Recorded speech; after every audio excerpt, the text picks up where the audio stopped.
antara gemerlap kehidupan kota. Permasalahan hukum saya terkait permohonan surat cerai goib. Ketika masyarakat memberikan protes dengan adanya pedagang permasalahan hak waris di keluarga kami.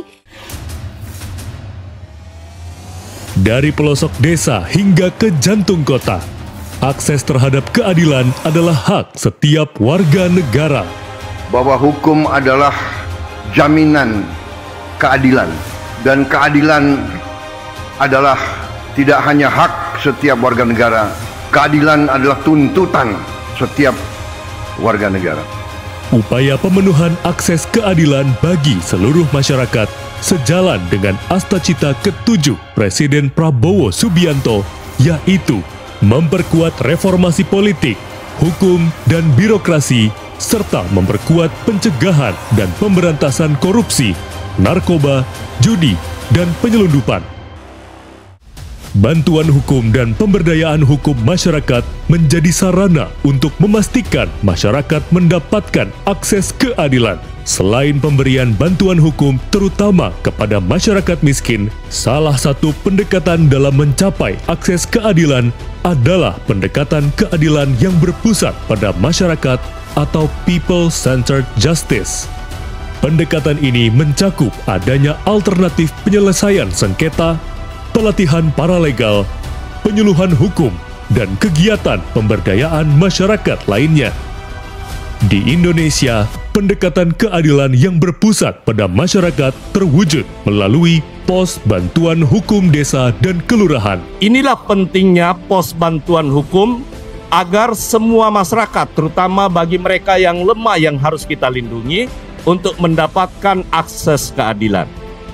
Pos Bantuan Hukum Desa atau Kelurahan terletak di kantor desa atau kelurahan untuk memberikan layanan informasi hukum, konsultasi hukum, advokasi dan bantuan hukum non-litigasi lainnya, penyelesaian konflik atau sengketa melalui mediasi dan rujukan kepada advokat pemberi bantuan hukum ataupun pro bono.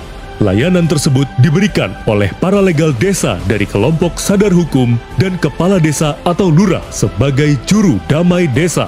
Paralegal desa diberikan pelatihan oleh organisasi bantuan hukum dan berada di bawah supervisi organisasi bantuan hukum dan penyuluh hukum. Sedangkan kepala desa atau lurah diberikan pelatihan juru damai atau peacemaker training oleh Mahkamah Agung.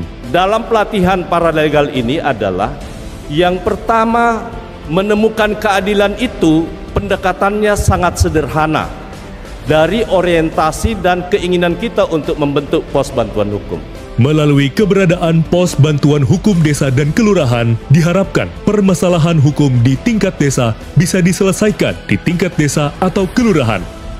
Pos Bantuan Hukum Desa Kelurahan merupakan hasil sinergi antara Kementerian Hukum, Mahkamah Agung, Kementerian Dalam Negeri, Kementerian Desa PDT, dan kementerian atau lembaga lain yang akan menggunakan Pos Bantuan Hukum Desa Kelurahan sebagai upaya pemberdayaan hukum masyarakat desa. Melalui kegiatan ini, kita sedang membangun masyarakat yang tidak hanya sekedar sadar hukum, tetapi juga mandiri dalam menyelesaikan persoalan hukum. Tugas dari paralegal dan kepala desa yang sudah di-training untuk menjadi juru damai, memastikan bahwa keadilan itu menjangkau rakyat. Mengucapkan terima kasih saya yang telah membantu menyelesaikan permasalahan hukum saya. Dengan mediasi kami laksanakan terjadi suatu solusi. Telah membantu keluarga kami menyelesaikan permasalahan yang sangat bermanfaat bagi warga masyarakat. Pos Bantuan Hukum Desa atau Kelurahan adalah sebuah pemberdayaan masyarakat. Gerakan menuju masyarakat damai, hukum yang membumi, dan keadilan yang bisa dijangkau semua orang. Dari Jakarta, untuk Indonesia yang adil dan damai.